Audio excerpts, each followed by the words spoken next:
Morning. आज Gayatri quiz contest Bhagalpur 22/9/2025। तो चलिए एक नंबर क्वेश्चन से, किस व्यक्ति ने गुजरात के मोटेरा में लगातार 20,000 बार सूर्य नमस्कार करके विश्व रिकॉर्ड बनाया है? ये हो जाएगा संदीप आर्या। कह रहा है कि किस व्यक्ति ने गुजरात के मोटेरा में लगातार 20,000 बार सूर्य नमस्कार करके विश्व रिकॉर्ड बनाया है? तो संदीप आर्या हो जाएगा। क्वेश्चन नंबर 2 देखिए, संयुक्त राष्ट्र द्वारा जारी नई सांख्यिकी रिपोर्ट के अनुसार भारत की प्रजनन दर घटकर प्रति महिला कितनी हो गई है? तो ये 1.9 हो गया है। कितना हो गया है? तो 1.9 हो गया है। क्वेश्चन नंबर 3 देखिए, प्रतिशत के अनुसार बिहार के हेल्थ कार्ड योजना के अंतर्गत स्वास्थ्य कार्ड बनाने में भारत में किस स्थान पर है? तो भारत जो है कि दूसरा स्थान पे। कौन सा स्थान पे? द्वितीय स्थान पे है। क्वेश्चन नंबर 4 पे आएंगे, किस खिलाड़ी ने पेरिस डायमंड लीग 2025 का खिताब जीता है?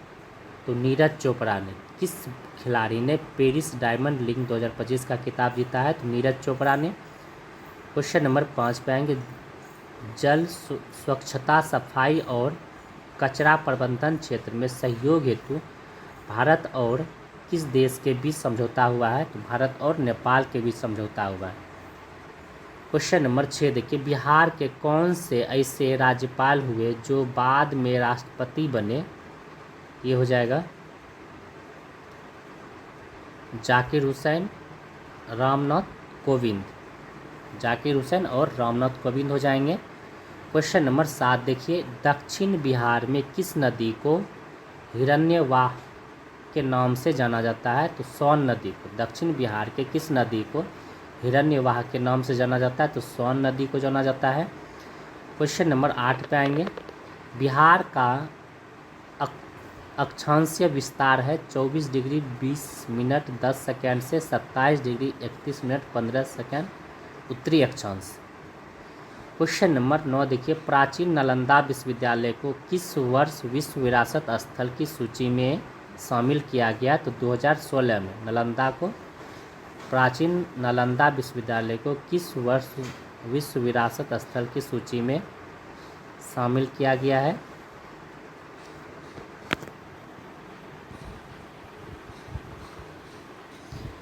तो 2016 हो जाएगा। क्वेश्चन नंबर 10 देखिए, 2011 की जनगणना के अनुसार भारत तथा बिहार का जनसंख्या घनत्व क्रमशः है 3,82,1106। सॉरी 38,21,106। 38,21,106 हो जाएगा। क्वेश्चन नंबर 11 पर आएंगे, गलत चुनिए। चिपको आंदोलन, सुंदरलाल बहुगुणा, नर्मदा बचाओ, मेधा पाटेकर, एपिक आंदोलन पी हेडगर, और शांत घाटी बाबा आमटे। शांत घाटी यही हो जाएगा। गलत है, शांत घाटी बाबा आमटे नहीं। तो शांत घाटी बाबा आमटे नहीं, यही गलत हो जाएगा। क्वेश्चन नंबर 12 पर आएंगे, वह कौन सा अपराध जिसके घटित करने का प्रयास दंडनीय है और जिसके पूर्ण होने पर अपराधी को दंडित नहीं किया जा सकता है? तो वह हो जाएगा आत्महत्या। कौन सा हो जाएगा? आत्महत्या हो जाएगा। क्वेश्चन नंबर 13 देखिए, किस संवैधानिक संशोधन द्वारा शहरी स्थानीय शासन को संवैधानिक दर्जा दिया गया? 74वां संविधान संशोधन के द्वारा। क्वेश्चन नंबर 14 देखिए, किसकी अध्यक्षता में 1955 में भारतीय संविधान के अनुच्छेद 344 के तहत प्रथम राजकीय भाषा आयोग का गठन हुआ? तो बीजी खेर। प्रथम राजकीय भाषा आयोग का गठन हुआ बीजी खेर। क्वेश्चन नंबर 15 देखिए, दक्षिण एशियाई क्षेत्र के लिए भारत का 6 सूत्री प्रस्ताव भारत के किस प्रधानमंत्री द्वारा प्रस्तुत किया गया था? तो अटल बिहारी वाजपेयी द्वारा। किसके द्वारा? अटल बिहारी वाजपेयी द्वारा। क्वेश्चन नंबर 6 देखिए, भारत के संविधान का कौन सा अनुच्छेद भारतीय निर्वाचन आयोग की स्थापना से संबंधित है? तो अनुच्छेद 324। क्या हो जाएगा? अनुच्छेद 324 हो जाएगा। क्वेश्चन नंबर 17 देखिए, भारत में पहली बार लोक सेवा आयोग की स्थापना किस अधिनियम में हुई? तो भारत शासन अधिनियम 1919 में हुई। भारत में पहली बार लोक सेवा आयोग की स्थापना किस अधिनियम में हुई? भारत शासन अधिनियम 1919 में हुई। क्वेश्चन नंबर 18 देखिए, मानव अधिकार संरक्षण अधिनियम 1993 का उद्देश्य था, ये हो जाएगा मानव अधिकार को बेहतर संरक्षण, मानव अधिकार सुरक्षा आयोग का गठन, राज्य में मानव अधिकार सुरक्षा आयोग का गठन, यानी कि सभी हो जाएगा। क्वेश्चन नंबर 19 देखिए, universal declaration of human rights में कुल कितने अनुच्छेद हैं? जिसकी स्थापना 10 दिसंबर 1948 को हुई, तो 30 कितना हो जाएगा, कितने अनुच्छेद है? 30 अनुच्छेद हैं। क्वेश्चन नंबर 20 देखिए, राज्य वित्त आयोग के एक विधिक संरक्षक, राज्य विधिक आयोग एक डैश है, तो ये एक असंवैधानिक संस्था है। राज्य वित्त आयोग एक संवैधानिक संस्था हो जाएगा। क्वेश्चन नंबर 21 देखिए, भारत में राष्ट्रीय आपातकाल की घोषणा करने का आधार निम्न में से कौन नहीं है? तो ये हो जाएगा आंतरिक शांति की खतरा। भारत में राष्ट्रीय आपातकाल को घोषित करने का आधार निम्न में से कौन नहीं है? तो आंतरिक शांति को खतरा। क्वेश्चन नंबर 22 पे आएंगे, भारत में केंद्र राज्य संबंध में निगरानी करते हैं, तो ये हो जाएगा भारत में केंद्र राज्य संबंध निर्भर करते हैं, तो ये हो जाएगा संवैधानिक प्रावधानों पर, परंपराओं तथा व्यवहारों पर, न्यायिक व्यवस्थाओं पर, बातचीत के लिए यंत्र विन्यास पर, यानी सभी हो जाएगा। क्वेश्चन नंबर 23 देखिए, अंडमान एवं निकोबार द्वीप पर निम्न उच्च न्यायालयों में से किस एक का क्षेत्राधिकार है? तो कोलकाता का अधिकार है। अंडमान एवं निकोबार द्वीप पर निम्न उच्च न्यायालयों में से किस एक का अधिकार है? तो कोलकाता का अधिकार है। क्वेश्चन नंबर 24 पे आएंगे, यदि किसी राज्य की विधानसभा का अध्यक्ष पद त्यागना चाहे तो उसे अपना त्यागपत्र देना चाहिए उपाध्यक्ष को। किसे देगा? उपाध्यक्ष, अध्यक्ष उपाध्यक्ष को देगा। क्वेश्चन नंबर 25 पे आएंगे, निम्न में से किसकी नियुक्ति राज्य का राज्यपाल नहीं करता है? तो हाई कोर्ट के न्यायाधीश की नियुक्ति राज्य का राज्यपाल नहीं करता है। निम्न में से किसकी नियुक्ति राज्य का राज्यपाल नहीं करता है? हाई कोर्ट के न्यायाधीश का राज्यपाल नहीं करता है। क्वेश्चन नंबर 26 देखिए, संविधान को व्याख्या करने का अंतिम अधिकार किसे है? तो सर्वोच्च न्यायालय को। संविधान को व्याख्या करने का अंतिम अधिकार किसे है? तो सर्वोच्च न्यायालय को। क्वेश्चन नंबर 27 देखिए, किस वर्ष में खाद्य मिलावट निवारण अधिनियम प्रथम बार लागू हुआ? तो 1954 में। किस वर्ष में खाद्य मिलावट निवारण अधिनियम प्रथम बार लागू हुआ? तो 1954 में। क्वेश्चन नंबर 28 देखिए, संसद की अस्थायी समिति के सदस्य को लोकसभा और राज्यसभा से किस अनुपात में लिया जाता है? तो 2:1 में लिया जाता है। किस अनुपात में? 2:1 में लिया जाता है। क्वेश्चन 29 देखिए, अध्यक्ष सदन के किसी भी सदस्य को बोलने से रोक सकता है और अन्य किसी सदस्य को बोलने दे सकता है। यह घटना कहलाता है बैठ जाना। क्या कहलाता है? बैठ जाना कहलाता है। क्वेश्चन नंबर 30 देखिए, प्रथम अभिनेत्री जो राज्यसभा के लिए नामित की गई, तो नरगिस दत्त। प्रथम अभिनेत्री जो राज्यसभा के लिए नामित की गई, नरगिस दत्त। क्वेश्चन नंबर 31 देखिए, किस नदी को ऋग्वेद में मातेतमा, देवीतमा एवं नदीतमा संबंधित किया गया है? तो सरस्वती नदी को। किस नदी को? सरस्वती नदी हो जाएगा। क्वेश्चन नंबर 32 देखिए, महात्मा बुद्ध के संबंध में निम्न में से कौन सा कथन गलत है? तो जन्म वैशाली में हुआ था? नहीं, महावीर स्वामी का जन्म वैशाली में हुआ था। महात्मा गांधी का जन्म लुम्बिनी के नेपाल के तराई नामक जगह में हुआ था। क्वेश्चन नंबर 33 पे आएंगे, किस प्रचलित अभिलेख में संकटा काल के समय उपयोग हेतु सुरक्षित रखने के लिए प्राचीनतम शाही आदेश है? तो ये हो जाएगा शाहगौरा ताम्र, क्या हो जाएगा, साहगौरा ताम्र। क्वेश्चन नंबर 34 देखिए, लिंगराज मंदिर अवस्थित है तो भुवनेश्वर में। लिंगराज मंदिर कहाँ अवस्थित है, उड़ीसा के भुवनेश्वर में। क्वेश्चन नंबर 35 देखिए, किस चीनी यात्री ने चालुक्यों के शासनकाल में चीन एवं भारत के संबंध का विवरण दिया है, तो मालवा लीन हो जाएगा। किस चीनी यात्री ने चालुक्यों के साथ शासनकाल में चीन एवं भारत के संबंध का विवरण दिया है, मालवा लीन हो जाएगा। क्वेश्चन नंबर 36 देखिए, दिल्ली के किस सुल्तान ने एक पृथक कृषि विभाग की स्थापना की एवं फसल चक्र की योजना बनाई थी, ये हो जाएगा MVT। दिल्ली के किस सुल्तान ने एक पृथक कृषि विभाग की स्थापना की एवं फसल चक्र की योजना बनाई, MVT हो जाएगा। क्वेश्चन नंबर 37 देखिए, किसने यह आज्ञा दी थी कि आदमी को एक ही स्त्री से विवाह करना चाहिए और वह तभी दूसरा विवाह कर सकता है जब उसकी पहली पत्नी बाध्य हो, अकबर ने। किसने यह आज्ञा दी थी कि आदमी को एक ही स्त्री से विवाह करना चाहिए और वह तभी दूसरा विवाह कर सकता है जब उसकी पहली पत्नी बाध्य हो, अकबर ने। क्वेश्चन नंबर 38 पे आएंगे, अष्टप्रधान का गठन किसने किया था, शिवाजी। अष्टदिग्गज कृष्णदेवराय, अष्टप्रधान शिवाजी। क्वेश्चन नंबर 39 देखिए, कर्नाटक युद्ध किन किन मध्य लड़ा गया था, अंग्रेज एवं फ्रांसीसी के बीच। कर्नाटक युद्ध अंग्रेज एवं फ्रांसीसी के बीच लड़ा गया था। क्वेश्चन नंबर 40 देखिए, गलत चुनने के लिए बोला जा रहा है, ठगी प्रथा विलियम बेंटिंक सही है, इल्बर्ट बिल रिपन ये भी सही है, रिंग फेस की नीति वारन हेस्टिंग ये भी सही है, वर्नाकुलर प्रेस एक्ट कर्जन नहीं, लॉर्ड रिपन हो जाएगा, वर्नाकुलर प्रेस लॉर्ड रिपन।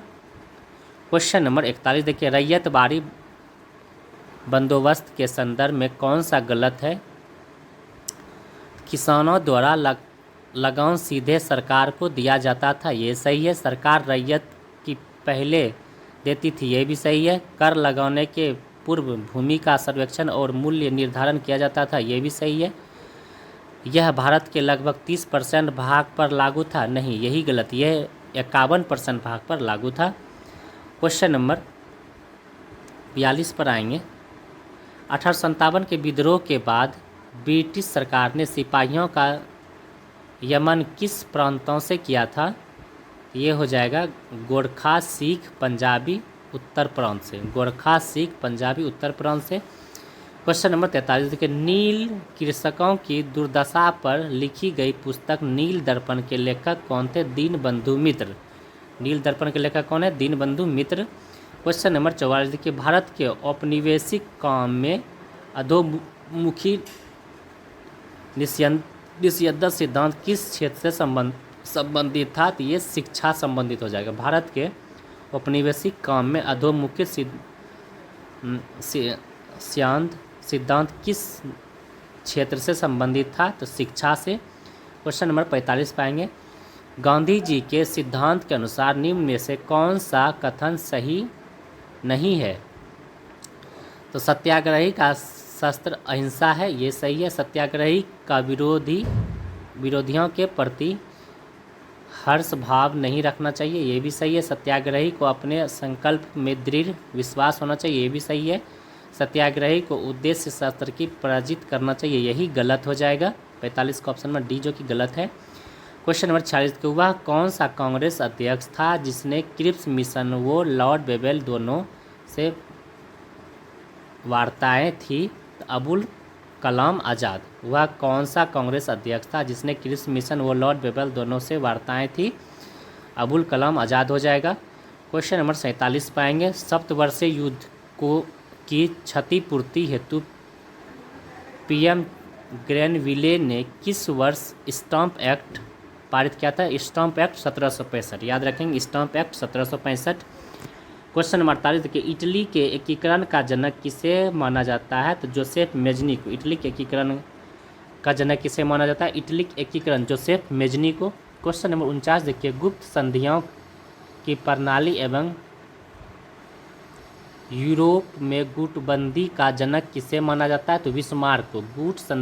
गुप्त संधियों की प्रणाली एवं यूरोपीय में गुटबंदी का जनक किसे माना जाता है? बिस्मार्क को। क्वेश्चन नंबर 50 देखिए, एक राष्ट्र एक नेता का नारा किसने दिया था? हिटलर ने। एक राष्ट्र एक नेता का नारा किसने दिया था? हिटलर ने। एक राष्ट्र एक नेता का नारा किसने दिया था? हिटलर ने।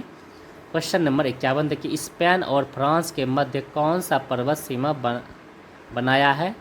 तो Pyrenees. Spain France Pyrenees. Spain France Pyrenees. Question number 52 देखिए, हेलसिंकी की राजधानी फिनलैंड है। हेलसिंकी की राजधानी कहाँ है? फिनलैंड है। हेलसिंकी की राजधानी फिनलैंड है। क्वेश्चन नंबर 53 पे आएंगे,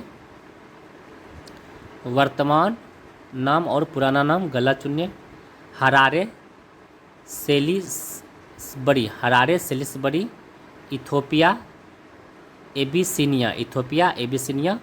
घाना, ये डच गुयाना नहीं, गोल्ड कोस्ट घाना हो जाएगा। और Kinshasa Leopoldville. Kinshasa Leopoldville. Question number 54 देखिए, निम्नलिखित में से कौन सा कथन अटाकामा के बारे में सही नहीं है? यह अमेरिका में एक मरुस्थल है, ये सही है। यह दक्षिण चिली में अवस्थित है, ये भी सही है। यह संसार का सबसे सूक्ष्म मरुस्थल नहीं, ये गलत है। उसमें नाइट्रेट के प्रचुर भंडार है, ये भी सही है। तो 54 का ऑप्शन नंबर सी गलत है, संसार का सबसे सूक्ष्म मरुस्थल नहीं है। क्वेश्चन नंबर 55 देखिए, निम्नलिखित में से कौन सा महासागरीय धारा हिंद महासागर से संबंधित है? अग्लुहास की धारा हिंद महासागर से संबंधित है, अग्लुहास की धारा। क्वेश्चन नंबर 56 पे आएंगे, अम्ललैंड शब्द का क्या अर्थ है? नगर का आसपास क्षेत्र। अम्ललैंड का शब्द का अर्थ है नगर के आसपास का क्षेत्र। क्वेश्चन नंबर 57 देखेंगे,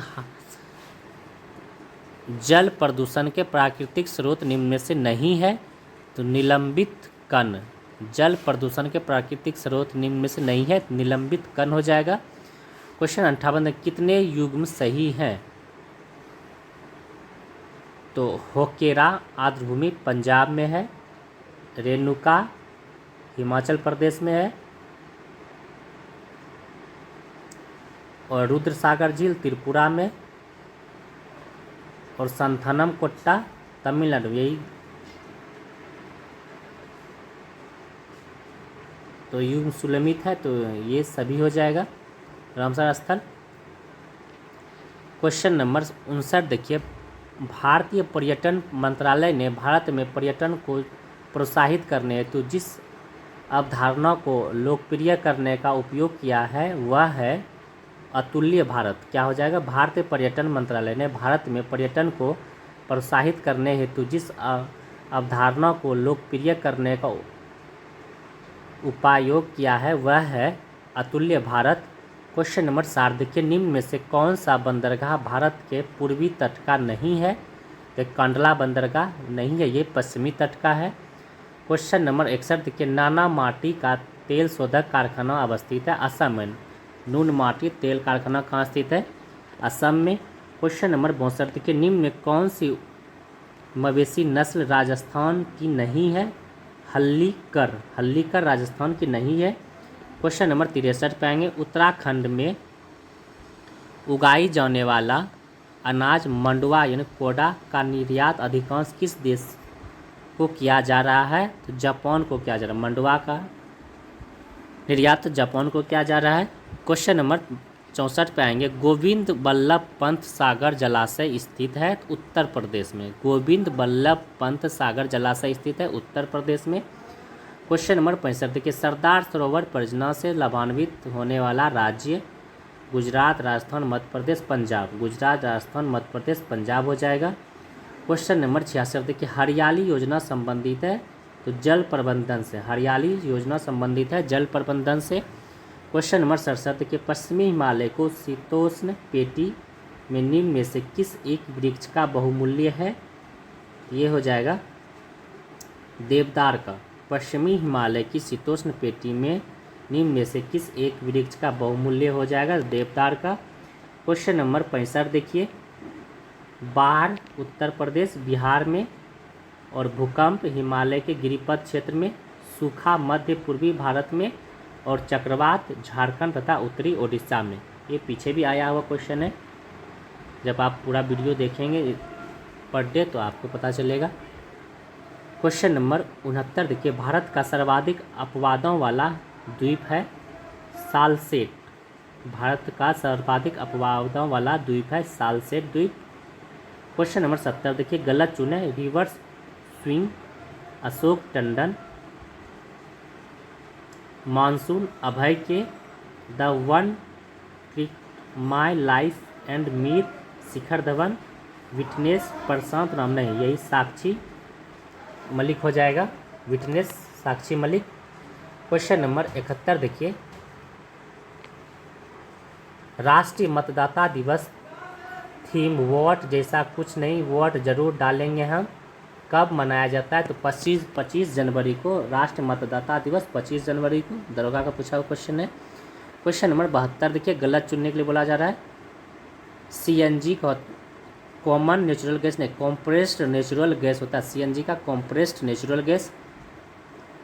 क्वेश्चन नंबर 73 देखिए, 1 अक्टूबर 2022 को पीएम नरेंद्र मोदी द्वारा कहाँ से 5G सेवा को शुरुआत की गई थी? तो न्यू दिल्ली से।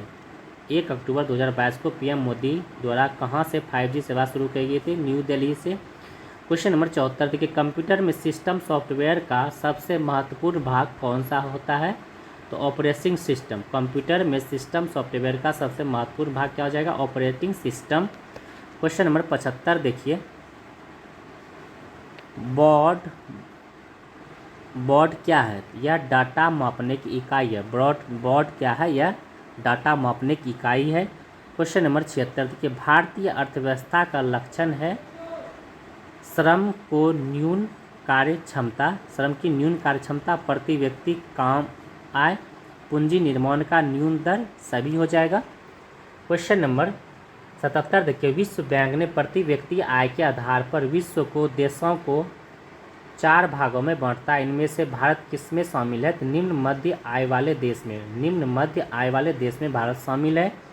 क्वेश्चन नंबर 78 पे आएंगे, गलत चुनिए। प्रथम पंचवर्षीय योजना पीसी मोहन लोबिस, नहीं हेराल्ड डोमर मॉडल हो जाएगा प्रथम पंचवर्षीय योजना। तृतीय हो जाएगा सेंट सुखमय चक्रवर्ती, 5वीं डीपी धर, 8वीं वी मिलर। क्वेश्चन नंबर 79 पाएंगे, midday meal 1995। Midday meal योजना कब प्रारंभ हुआ था? 1995 में, मिड डे मील 1995 में। क्वेश्चन नंबर 80 देखिए, भारत में केंद्रीय बैंक की स्थापना के प्रथम प्रयास किस आयोग ने किया था? चैम्बरलियन आयोग ने। भारत में केंद्रीय बैंक की स्थापना प्रथम प्रयास किस आयोग ने किया था? चैम्बरलियन आयोग ने।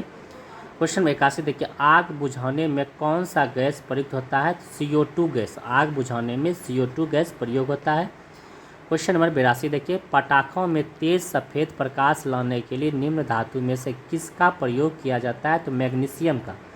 पटाखों में तेज सफ़ेद प्रकाश लाने के लिए निम्न धातुओं में से किसका प्रयोग किया जाता है? तो मैग्नीशियम का। क्वेश्चन नंबर 83 देखिए, आवर्त सारणी में 2 तत्वों का नाम फ्रांस देश के नाम पर है, उनमें से फ्रांसियम है, दूसरा हो जाएगा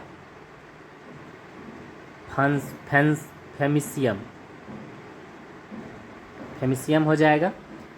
क्वेश्चन नंबर 84 देखिए, सामान्य लवणों को बनाया जाता है धातु का अम्ल से अभिक्रिया कराकर, धातु तथा अधातु को गर्म करके, क्षारीय ऑक्साइड का अम्लीय ऑक्साइड से अभिक्रिया करके, सभी हो जाएगा। क्वेश्चन नंबर 85 देखिए, Na2S2O3 में सल्फर की ऑक्सीकरण संख्या होती है +2। Na2S2O3 में सल्फर की ऑक्सीकरण संख्या +2 हो जाएगा। क्वेश्चन नंबर 86 देखिए, ठोस अभिक्रिया को तोड़कर टुकड़े कर देने पर अभिक्रिया का वेग बढ़ जाएगा। कैसा हो जाएगा? अभिक्रिया का वेग बढ़ जाएगा। क्वेश्चन नंबर 87 देखिए, किसी चुंबकीय पदार्थ को विद्युत चुम्बकीय किया जाता है, ये हो जाएगा गर्म करके और हथौड़ा से पीट करके और गर्म करके। क्वेश्चन नंबर 88 देखिए, किसके कारण आकाश नीला दिखाई पड़ता है? तो प्रकीर्णन के कारण। किसके कारण आकाश नीला दिखाई देता है? प्रकीर्णन के कारण। क्वेश्चन नंबर 89 देखिए, एकॉस्टिक विज्ञान है, ध्वनि से संबंधित है। एकॉस्टिक विज्ञान ध्वनि से संबंधित है। क्वेश्चन नंबर 90 देखिए, हुक का सिद्धांत निम्न में से किससे संबंधित है? प्रत्यास्था से। हुक का सिद्धांत किससे संबंधित है? प्रत्यास्था से। क्वेश्चन नंबर 91 देखिए, जब किसी निकाय में क्रियाशील बल आघूर्ण शून्य हो तो निम्न में से कौन अचर होगा? कोणीय संवेग अचर होगा। कौन संवेग होगा? कोणीय संवेग अचर होगा। क्वेश्चन नंबर 92 देखिए, भू स्थिर उपग्रह का आवर्तकाल होता है 24 घंटा। भू स्थिर उपग्रह का आवर्तकाल होता है 24 घंटा। क्वेश्चन नंबर 93 देखिए, आंसू लार माँ के दूध में कौन सा इम्यूनोग्लोबिन उपस्थित रहता है? आईजीए। आईजीए होता है आंसू लार माँ के दूध में आईजीए। क्वेश्चन नंबर 94 देखिए, प्रोटोजोआ शब्द किसने दिया था? तो ये हो जाएगा गोल्डफश ने। प्रोटोजोआ शब्द गोल्डफश ने दिया था। क्वेश्चन नंबर 95 देखिए, डार्विन फिचिंग का प्रयोग किस समूह के लिए किया जाता है? तो पक्षियों के लिए। डार्विन फिचिंग का प्रयोग किसके लिए किया जाता है? किस समूह के लिए किया जाता है? पक्षियों के समूह के लिए। क्वेश्चन नंबर 96 देखिए, कोलेस्ट्रॉल है स्टेरॉल। कोलेस्ट्रॉल है स्टेरॉल है। क्वेश्चन नंबर 97 देखिए, यदि किसी व्यक्ति का पित्ताशय निकाल दिया जाए तो उस व्यक्ति में किसका पाचन नहीं हो पाएगा? तो उस व्यक्ति में वसा का पाचन नहीं हो पाएगा। अगर किसी व्यक्ति से पित्ताशय निकाल दिया तो वसा का पाचन नहीं हो पाएगा। क्वेश्चन नंबर 98 देखिए, मानव शरीर में रक्त का अपर्याप्त आपूर्ति को क्या कहते हैं? एस्कीमिया। मानव शरीर में रक्त का अपर्याप्त आपूर्ति को क्या कहते हैं? एस्कीमिया। क्वेश्चन नंबर 99 देखिए, बीज अंकुरण के समय किसके द्वारा संचित भोजन गतिशील होता है? तो जिब्रेलिन के द्वारा। बीज संकुचन के समय किसके द्वारा संचित भोजन गतिशील होता है? जिब्रेलिन के द्वारा। क्वेश्चन नंबर 100 देखिए, भ्रूण को 16 कोशिकाओं वाले अवस्था को क्या कहते हैं? तो मेडुला कहते हैं। मेडुला कहते हैं। भ्रूण को 16 कोशिकाओं वाले अवस्था को क्या कहते हैं? मेडुला कहते हैं। क्वेश्चन नंबर 101 देखिए, आचार्य विनोबा भावे को भारत रत्न से सम्मानित कब किया गया था? 1883 में। आचार्य विनोबा भावे को भारत रत्न से 1883 में शामिल किया गया था। क्वेश्चन नंबर 102 देखिए, गलत चुनने के लिए बोला जा रहा है। पुलित्जर पुरस्कार में $10,000 दिया जाता है। द्रोणाचार्य लाइफ टाइम में 15 लाख। अर्जुन पुरस्कार में 12 लाख नहीं 15 लाख दिया जाता है। और मौलाना अबुल कलाम आज़ाद में 10 लाख दिया जाता है। क्वेश्चन नंबर 103 देखिए, सिन्हुआ कहाँ की समाचार एजेंसी है? सिन्हुआ चीन की समाचार एजेंसी है। क्वेश्चन नंबर 104 देखिए, नाइचो कहाँ की गुप्तचर संस्था है? नाइचो जापान की गुप्तचर संस्था नाइचो। क्वेश्चन नंबर 105 देखिए, किस एक्ट के तहत सिविल सेवकों के चयन के लिए खुली प्रतियोगिता का आयोजन शुरू करने का प्रयास किया गया? हालांकि बोर्ड ऑफ डायरेक्टर्स के विरोध के कारण इस प्रावधान को समाप्त कर दिया गया। तो चार्टर्स अधिनियम 1983 क्या हो जाएगा? चार्टर्स अधिनियम 1983। तो चलिए फ्रेंड्स, आज थोड़ा राइटिंग में थोड़ा प्रॉब्लम था और क्वेश्चन बहुत ही बढ़िया था। और आप लोग को कैसा लगा कमेंट जरूर कीजिए। Thank you. किसी दिन बारिश के कारण क्विज नहीं हो पाती, इसके लिए सॉरी। तो चलिए फ्रेंड्स, थैंक यू। आज के लिए इतना ही, फिर नेक्स्ट डे मिलते हैं। फिर आज से रेगुलर है।